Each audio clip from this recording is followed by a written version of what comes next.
प्रसन्न मन के साथ में अपने लक्ष्य की ओर आगे बढ़ते रहिए, मेहनत करते रहिए। प्रसन्न मन के साथ आप कार्य करेंगे तो कार्य के अंदर आपको आनंद भी आएगा और कार्य आपका सिद्ध भी होगा। नमस्कार, जय हिंद। मैं हूं आपका दोस्त कवि आदि गणेश। स्वागत करता हूं तमाम साथियों का। हिंदी ग्रेड सेकंड हेतु जो अपना निबंध चल रहा है शुक्ल साहब का, श्रद्धा और भक्ति, इसका दूसरा वीडियो, दूसरा पार्ट देखेंगे। पहला पार्ट नहीं देखा तो प्लेलिस्ट में जाकर देख लीजिएगा। रक्षाबंधन का त्यौहार समापन की ओर चल रहा है, राखियां बंध रही है। लगभग साथी जो त्यौहार की वजह से घर वगैरह गए थे वो सब विधिवत रूप से वापस सेट हो गए हैं। तो अब अपनी क्लासेज है जो वापस निरंतर रूप से जो चलेगी। मैं भी 1-2 दिन गांव चला गया था, तो अब क्लासेज परमानेंट चलेगी। सेकंड ग्रेड की क्लास चलेगी, प्रश्नोत्तरी वाली चलेगी, और समय मिलते मिलते फर्स्ट ग्रेड वाली जो क्लास है उसके जो टॉपिक वो भी आपको करवाता चलूँगा मैं। तो श्रद्धा और भक्ति पार्ट 2 देखिए साहब। हिंदी ग्रेड सेकंड हेतु है। तमाम साथियों को पता है, लाइक शेयर करने का जरूर किया करें ताकि बाकी साथी भी जुड़कर लाभ ले सके। पहली बार देखने वाले सब्सक्राइब कर बेल आइकन क्लिक कर लेना ताकि हर वीडियो की सूचना मिलती रहे। टेलीग्राम चैनल का लिंक डिस्क्रिप्शन में मिल जाएगा। कवि आदि गणेश हिंदी नाम से टेलीग्राम चैनल, जिस पर 7,700 से अधिक लोग जुड़े हुए हैं। यहाँ पर भी मैं सवाल सूचना डालता रहता हूँ। प्रारंभ करते हैं। जब तक कल यहाँ तक हमने देख लिया था कि श्रद्धालु अपने भाव में संसार को भी सम्मिलित करना चाहता है पर प्रेमी नहीं। ठीक है, तो आगे देखिए कि जब तक हम समष्टि रूप में, समष्टि यानी संवेद सत्ता या सामूहिकता, जब तक समष्टि रूप में हमें संसार का जो लक्ष्य उसका बोध नहीं होता है ना, और हमारे अंतःकरण में उसकी स्थापना नहीं होती, तब तक हमें श्रद्धा का अनुभव है जो नहीं होगा। तो जब तक समष्टि रूप में हमें संसार के लक्ष्य का बोध नहीं होता और हमारे अंतःकरण में उसकी स्थापना नहीं होती, तब तक हमें श्रद्धा का अनुभव है जो नहीं होगा। बच्चों में कृतज्ञता का भाव पाया जाता है, पर सदाचार के प्रति उस कृतज्ञता का नहीं जिसे श्रद्धा कहते हैं। बच्चों में श्रद्धा कृतज्ञता का भाव तो जरूर पाया जाता है, लेकिन सदाचार के प्रति उस कृतज्ञता का नहीं जिसे हम श्रद्धा कहते हैं, क्योंकि उनको उतना पता नहीं रहता है। अपने साथ किए जाने वाले जिस व्यवहार के लिए वे कृतज्ञ होते हैं बच्चे, उसी को दूसरों के साथ होते देख कर्ता के प्रति कृतज्ञ होना, और वे देर में सीखते हैं इस बात को। उस समय सीखते हैं जब वे अपने को किसी समुदाय का अंग है जो समझने लग जाते हैं।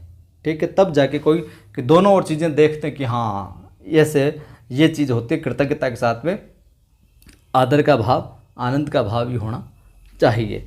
अपने साथ या किसी विशेष के साथ किए जाने वाले व्यवहार के लिए जो कृतज्ञता होती है वह श्रद्धा नहीं है। ध्यान में रखना, अपने साथ हो या किसी विशेष के साथ किए जाने वाला जो व्यवहार, अच्छा व्यवहार, वो कृतज्ञता होती है। जो कृतज्ञता होती है वो श्रद्धा नहीं होती है। श्रद्धालु की दृष्टि सामान्य की ओर होनी चाहिए, विशेष की ओर है जो नहीं। ये जरूर ध्यान में रखना, जो श्रद्धालु है उसकी दृष्टि सामान्य की ओर होनी चाहिए, विशेष की ओर नहीं। अपने संबंधी के प्रति किसी को कोई उपकार करते देख यदि हम कहें कि उस पर हमारी श्रद्धा हो गई है, तो ये हमारा क्या होगा?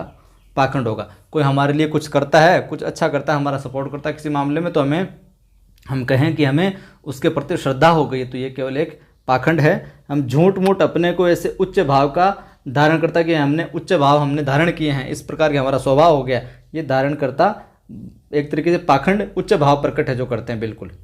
पर उसी सज्जन को 10-5 और ऐसे आदमियों के साथ जब हम उपकार करते देखें जिन्हें हम जानते तक नहीं, और इस प्रकार हमारी दृष्टि विशेष से सामान्य की ओर हो जाए, तब यदि हमारे चित्त में उसके प्रति पहले से कहीं अधिक कृतज्ञता या पूज्य बुद्धि का उदय हो, तो हमें श्रद्धालु की उच्च पदवी के अधिकारी है जो हो सकते हैं।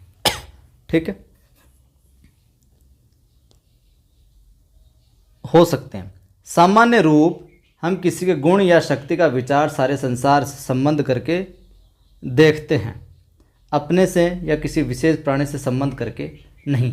ऊपर वाली बात यह है कि आपका कोई कुछ भी काम करता है, कोई हित करता है, तो आप ये कहो कि मेरी उसके प्रति श्रद्धा हो गई, तो ये ठीक नहीं है बात। लेकिन आप कुछ लोगों को जानते नहीं, 10 आपकी जिस प्रकार मदद की, कुछ और लोगों की कुछ अन्य तरीके से 10-15 लोगों की मदद की जिनको आप नहीं जानते, वो भी नहीं जानते, तब आप सोच सकते हो कि नहीं, ये सबके प्रति इसी प्रकार की भावना रखता है, उच्च आदर्श मूल्यों वाली दया दृष्टि रखता है, दया की भावना रखता है बिना किसी स्वार्थ के, तब आप कि उसके प्रति श्रद्धा वाला भाव है जो पनप सकता है, उसको हम कह सकते हैं। हम देखते हैं कि किसी मनुष्य में कोई गुण या शक्ति है जिसका प्रयोग वह चाहे जहाँ और जिसके प्रति कर सकता है। श्रद्धा का मूल तत्व है दूसरे का महत्व स्वीकारना। बहुत अच्छा सवाल है, नोट कर लीजिए, अंडरलाइन कर लीजिए। पूछ लिया जाए श्रद्धा का मूल तत्व है, तो सवाल बन सकता है साहब, श्रद्धा का मूल तत्व है दूसरे का महत्व स्वीकारना, दूसरे के इम्पोर्टेंस को तरजीह देना, दूसरे के इम्पोर्टेंस को एक्सेप्ट करना, ठीक है, दूसरे का महत्व स्वीकारना, यह श्रद्धा का मूल तत्व है। अतः जिनकी स्वार्थबद्ध दृष्टि अपने से आगे नहीं जा सकती अथवा अभिमान के कारण जिन्हें अपनी ही बड़ाई के अनुभव की लत लग गई है कि मैं ऐसे और मैं ऐसे, उनकी इतनी समाई नहीं कि वे श्रद्धा जैसे पवित्र भाव को जो धारण कर सके। मतलब उनमें इतना सामर्थ्य नहीं है जो इस भाव को जो धारण कर सके। स्वार्थियों और अभिमानियों के हृदय में श्रद्धा नहीं टिक सकती। उनका अंतःकरण इतना संकुचित और मलिन होता है कि वे दूसरों की कृति का यथार्थ मूल्य है जो नहीं परखते, जो वास्तविक उनके काम का मूल्य होना चाहिए उसको नहीं आंक सकते, नहीं परख सकते। ये जरूर ध्यान में रखिएगा। अब आगे वाला पॉइंट, स्थूल रूप से श्रद्धा 3 प्रकार की कही जाती है। तो पूछ लिया जाए श्रद्धा के प्रकार हैं 2, 3, 4, 5, तो आप यहाँ इस निबंध में दिया गया स्थूल रूप से श्रद्धा के 3 प्रकार हैं। पहला क्या हो जाएगा, प्रतिभा संबंधिनी, ठीक है। दूसरा प्रतिभा संबंधिनी, दूसरा शील संबंधिनी, और तीसरा साधन संपत्ति संबंधिनी। प्रतिभा, शील और साधन, प्रतिभा, शील और साधन। प्रतिभा इस तरीके से बन जाएगा, प्रतिभाशील साधन, प्रतिभाशील साधन। श्रद्धा क्या है, एक प्रतिभाशील साधन है। श्रद्धा क्या है, एक प्रतिभाशील साधन है। तो इसकी प्रतिभा, शील और साधन तीनों प्रकार याद हो जाएंगे। प्रतिभा से अभिप्राय, यहाँ प्रतिभा से तात्पर्य क्या है, अंतःकरण की उस उद्भाविक या उद्भाविका क्रिया से हैं जिसके द्वारा कला की बात हो, विज्ञान की बात हो, इस प्रकार के नाना क्षेत्रों में नई नई बातें या कृतियाँ उपस्थित की जाती है, वो प्रतिभा है। अंतःकरण की जो अभिव्यक्ति होती है, उद्भावना प्रकट होती है अलग अलग क्षेत्रों में। यह ग्रहण और धारणा शक्ति से भिन्न है, द्वारा इधर उधर से प्राप्त ज्ञान यानी विद्वता संचित किया जाता है अलग अलग क्षेत्रों से। कला संबंधिनी श्रद्धा के लिए श्रद्धालुओं में भी थोड़ी बहुत मार्मिक निपुणता है जो होनी चाहिए। इससे उसका अभाव कोई भारी त्रुटि नहीं व अक्षम्य है। यदि किसी उत्तम काव्य या चित्र की विशेषता न समझने के कारण हम कवि या चित्रकार पर श्रद्धा न कर सकें तो ये हमारा अनाड़ीपन है। यानी कि किसी उत्तम काव्य है और या कोई चित्रकार है, उसने जो चित्र बनाया उसकी विशेषता न समझने के कारण हम कवि या चित्रकार पर श्रद्धा न करें, कुछ न कुछ हो गया, ऐसी त्रुटि हो गई, गलती हो गई कि यार जरा सी ये हो गई इसमें, बाकी तो सब ठीक है, तो उतनी सी चीज़ के कारण हम उसके इम्पोर्टेंस नहीं समझे, उसके महत्व नहीं दे, श्रद्धा न कर सकें उस पर, तो ये हमारा अनाड़ीपन है। हमारे रुचि संस्कार की त्रुटि है। इसका उपाय यही है कि समाज कला संबंधी मर्मज्ञता के प्रचार की व्यवस्था करे, तब जाके हमें भी समझ आएगी, जिससे विविध कलाओं के सामान्य आदर्श की स्थापना जन समूह में क्या हो जाए, आम जन जान सके उस चीज़ को। पर इतना होने पर भी कला संबंधी रुचि की विभिन्नता थोड़ी बहुत अवश्य रहेगी। अश्रद्धालु रुचि का नाम लेकर ईर्ष्या या दोषारोपण से बच जाया करेंगे। जो अश्रद्धालु रुचि का नाम लेकर ईर्ष्या या दोषारोपण से बच जाएंगे कि हमें तो नहीं पता यार, ठीक है। पर जो शील संबंधिनी श्रद्धा है वो प्रत्येक व्यक्ति का कर्तव्य है। तो पूछा जाए निम्न में से प्रत्येक व्यक्ति का कर्तव्य वाली अपने श्रद्धा का प्रकार शील संबंधिनी। शील या धर्म के सामान्य लक्षण संसार के प्रत्येक सभ्य जन समुदाय में प्रतिष्ठित हैं। धर्म ही से मनुष्य समाज की स्थिति है, अतः उसके संबंध में किसी प्रकार का रुचि भेद, मतभेद आदि है जो नहीं होगा। सदाचार के प्रति यदि हम श्रद्धा नहीं रखते तो समाज के प्रति अपने कर्तव्य का पालन नहीं करते। यदि किसी को दूसरों के कल्याण के लिए भारी स्वार्थ त्याग करते देख हमारे मुंह से धन्य धन्य भी न निकला तो हम समाज के किसी काम के न ठहरे। कोई अच्छा काम कर रहा है समाज के लिए, दूसरों के हितार्थ, और फिर हमारे मुंह से केवल धन्य धन्य भी नहीं निकले तो हम किसी काम के न ठहरे और समाज को हमसे कोई आशा भी नहीं। फिर हम समाज में रहने योग्य भी नहीं। फिर किसी कर्म में प्रवृत्त होने से पहले ये स्वीकार करना आवश्यक होता है कि वह कर्म या तो हमारे लिए या समाज के लिए अच्छा है। इस प्रकार की स्वीकृति कर्म की पहली तैयारी है कि या वो तो काम जो है, कोई भी काम प्रारंभ कर रहे हैं, या तो हमारे लिए अच्छा है या फिर समाज के लिए अच्छा है। इस प्रकार की जो स्वीकृति है कर्म की पहली तैयारी है। न हमारे लिए अच्छा है न समाज के लिए अच्छा है, तो इस प्रकार की आपकी एक्सेप्टेंस स्वीकृति आपके मन में आएगी नहीं तो फिर उस काम को करोगे क्यों? करोगे तो उसका कोई औचित्य नहीं रहेगा। श्रद्धा द्वारा हम ये आनंद पूर्वक स्वीकार करते हैं कि कर्म के अमुक अमुक दृष्टांत धर्म के हैं, अतः श्रद्धा धर्म की पहली सीढ़ी है। ध्यान में रखना, श्रद्धा धर्म की पहली सीढ़ी है, पूछा जा सकता है। धर्म के इस प्रथम सोपान पर प्रत्येक मनुष्य को रहना चाहिए, जिसमें जब कभी अवसर आए तब वह कर्म रूपी दूसरे सोपान पर पहुंच जाए।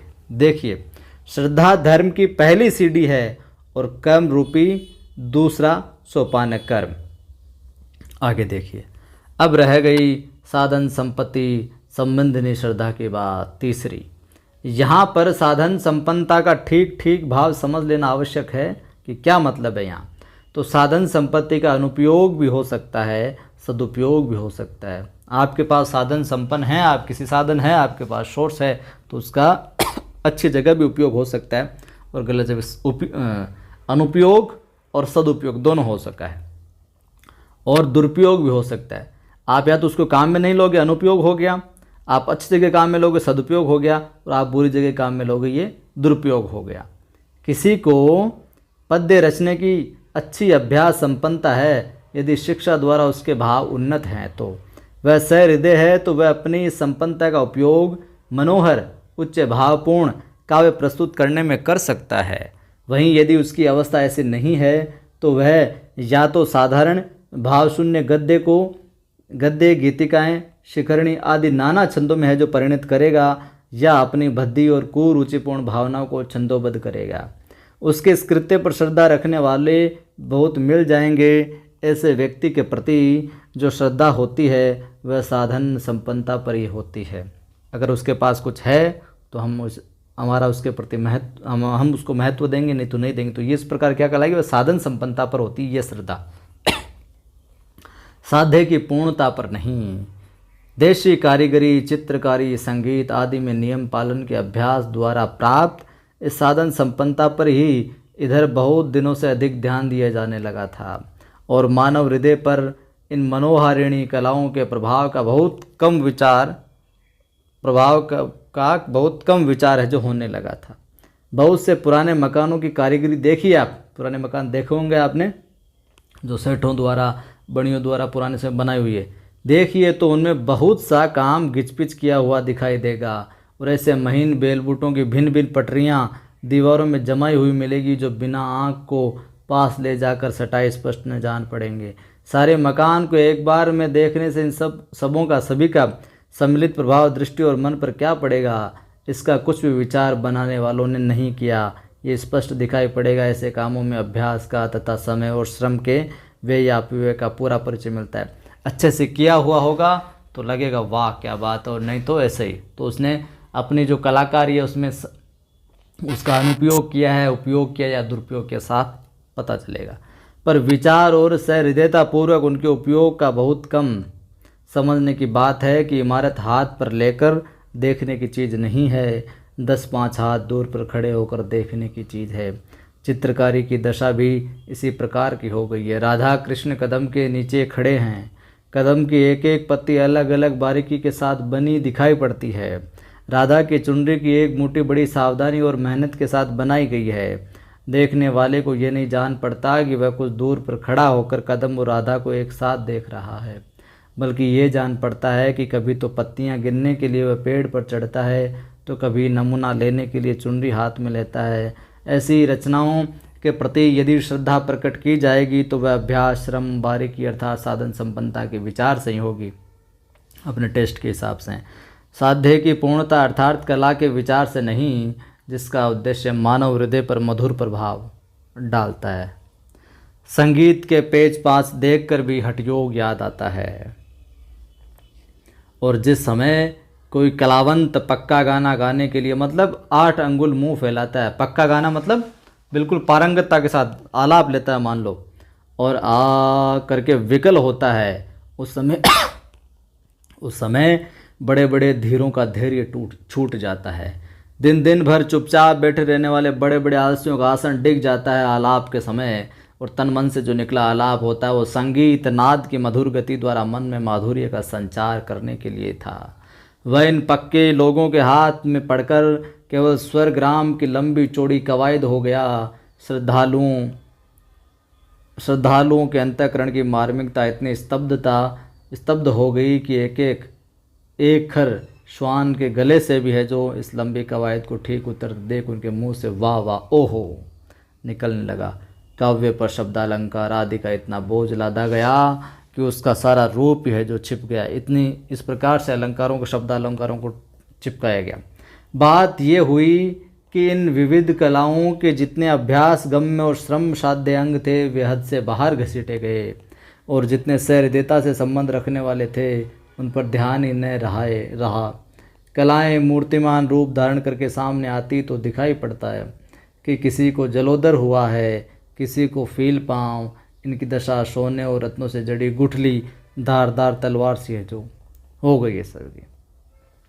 किसी मनुष्य में बहुत अधिक शारीरिक बल देख उस पर जन साधारण की श्रद्धा होती है। किसी मनुष्य में बहुत अधिक हम शारीरिक बल देख लेते हैं तो उस पर जन साधारण क्या होती है? श्रद्धा होती है। यार क्या तगड़ा आदमी, कमाल का आदमी, ये तो ये है वो है, और होनी भी चाहिए। प्रोफेसर राममूर्ति को मोटर रोकते, लोहे की मोटी मोटी सीकड़ तोड़ते, सांकलें छाती पर 40 मन का पत्थर रखते, हाथी खड़ा करते और गाड़ी दौड़ाते देख उनके शारीरिक बल के कारण उन पर श्रद्धा होती है। तो ये सारे दे दे और पूछ ले किसके लिए आए, तो प्रोफेसर राममूर्ति के लिए आई है ये बातें सारी की सारी, ध्यान में रखना। प्रोफेसर राममूर्ति साहब। अब इस संपन्नता का वे सदुपयोग भी कर सकते हैं, शारीरिक बल को दुरुपयोग भी कर सकते हैं और अनुपयोग भी कर सकते हैं, उन पर डिपेंड है। वे इसके द्वारा किसी भारी संकट से अपनी या फिर दूसरे की रक्षा भी कर सकते हैं, किसी निरपराध को पीड़ित भी कर सकते हैं। पर हमारी श्रद्धा बिना सदुपयोग या दुरुपयोग की संभावना की कल्पना किए शुभ साधन संपन्नता ही पर होती है। कोरे विद्वानों के प्रति जो श्रद्धा होती है वह भी साधन संपन्नता पर ही होती है। सीधी सी बात है, शक्ति का महत्व है। इन पंक्तियों से हम सीख सकते हैं कि जिसके पास शक्ति है वो ही कुछ कर सकता है, अन्यथा तो बैठे रहो। फिर उसके उपयोग के निपुणता या प्रतिभा पर निर्भर नहीं होती। विद्वता किसी विषय की बहुत सी बातों की जानकारी का नाम है, जिसका संचय बहुत कष्ट, श्रम और धारणा से होता है।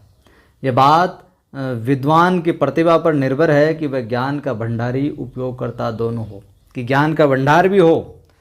ये प्रतिभा पर निर्भर करता है विद्वान की ज्ञान का भंडार भी हो और उसको उपयोग करने वाला उपयोगकर्ता भी हो, दोनों हो।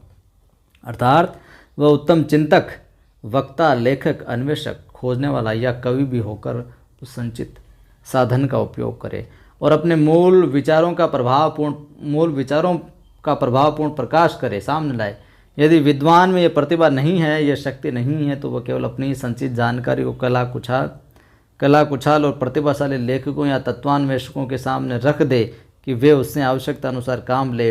इस रीति से उसकी विद्वता सामाजिक उपयोग में है जो आ जाएगी। इस प्रकार से हो सकता है अगर खुद नहीं प्रस्तुत करता है तो। आगे बात करें तो भिन्न भिन्न मानसिक संस्कार के लोगों में किसी विषय से संबंध रखने वाली श्रद्धा भिन्न भिन्न मात्रा की हुआ करती है। यदि किसी को शारीरिक बल, साहस या चतुराई पर अत्यंत अधिक श्रद्धा है तो वह इनका दुरुपयोग देखकर भी बनी रह सकती है। अत्याचारियों के बल, डाकुओं के साहस और लंपटों की चालाकी की तारीफ संसार में थोड़ी बहुत होती है, आपको पता है। एक बात और है, यदि किसी पर किसी एक विषय में अत्यंत अधिक श्रद्धा है तो उसकी अन्य विषयों की त्रुटियों पर ध्यान नहीं जाता, और कभी ध्यान भी जाता है तो वे भी सुहावने लगती है। कोई प्रतिभाशाली कवि विलास प्रिय, मद्यप या सनकी है तो जो अत्यंत काव्य प्रेमी होंगे उनकी घृणा को उसके ये दुर्गुण पूर्ण रूप से आकृष्ट न कर सकें कि वो केवल कला पर ध्यान देंगे उसकी, यहाँ तक कि उसके इन दुर्गुणों की चर्चा भी वे बड़ी रुचि के साथ करेंगे। जैसे जॉन एलिया के विषय में आपने सुना होगा, बड़े कमाल के शायर रहे हैं, कई और चीज़ों में भी लिप्त थे, लेकिन उनको एक अलग से कलंदराना फ़कीराना स्वभाव बताते हैं। और भी बहुत हैं, करेंगे और सुनेंगे। बात यह है कि मनुष्य के अंतःकरण एक है, उसकी एक साथ दो परस्पर विरुद्ध स्थितियां हैं जो नहीं हो सकती साहब। तो इस प्रकार की जो मानसिक स्तब्धता है इसको श्रद्धांतता कह सकते हैं, अंधी श्रद्धांतता है जो हम कह सकते हैं। यदि श्रद्धांत समाज में उतना अनर्थकारी, यद्यपि श्रद्धांत समाज में उतना अनर्थकारी नहीं हो सकता, उतना अपराधी नहीं ठहराया जा सकता जितना मदांत, क्रोधांत या फिर ईर्ष्यांत, ईर्ष्या के अंधा, क्रोध में अंधा, मद घमंड में अंधा, पर उसकी श्रद्धा के बढ़ते बढ़ते क्रियमाण रूप धारण करने पर और शील संबंधिनी चेतना को बिल्कुल जवाब मिल जाने पर समाज के अनिष्ट में ब्याज से है जो सहायता पहुंच सकती है किसी न किसी तौर। यदि किसी अपव्ययी और मद्यप कवि पर अत्यंत श्रद्धालु होकर कोई उसकी आर्थिक सहायता करता जाता है तो वह उस अन्याय और उपद्रव का थोड़ा बहुत उत्तरदाता अवश्य है जो हो जाता है। कोई अपव्ययी है, कोई व्यसन में पड़ा कवि है, उस पर अत्यंत श्रद्धालु होकर उसकी किसी न किसी इकोनॉमिकली आर्थिक सहायता करता है कोई, तो वह भी अन्याय और उस उपद्रव का थोड़ा बहुत उत्तरदाता है जो हो जाता है, जो उसकी मदद करता है। जो कवि जी अपने सहवर्तियों के बीच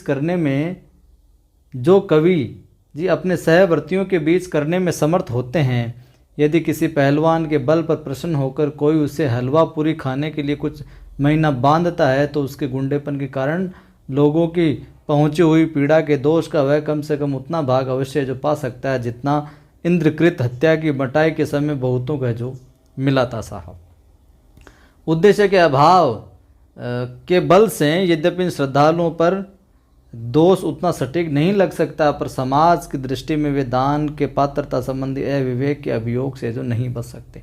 उन्होंने उसकी मदद की थी, इसलिए वो भी इसके पूरे हकदार है कहीं ना कहीं थोड़ा बहुत हिस्से में। तो आज की इस वीडियो में इतना ही देखेंगे और बाकी का जो है ये निबंध कल देखेंगे। लाइक कर दीजिए, नहीं किया अभी तो शेयर कर दीजिए, पहली बार देख रहे हैं सब्सक्राइब कर बेल आइकन क्लिक कर लीजिए। जो ये शुक्ल जी के निबंध है एक बार पढ़ने के साथ साथ में एक बार और पढ़िएगा, क्योंकि इनकी जो भाषा शैली है वो इसी प्रकार की, तो आपको थोड़ा सा लग सकता है यार क्या है ये निबंध, ठीक है।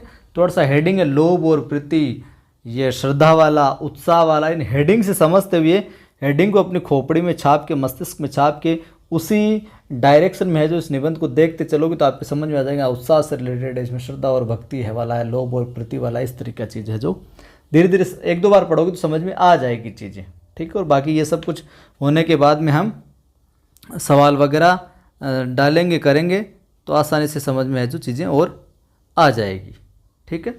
वीडियो को लाइक नहीं किया अभी तो कर दें, शेयर कर दें, सब्सक्राइब कर लें, टेलीग्राम चैनल भी ज्वाइन कर लें, डिस्क्रिप्शन में लिंक मिल जाएगा आपको, तो वहाँ पर भी मैं सवाल वगैरह सूचना वगैरह डालता रहता हूँ।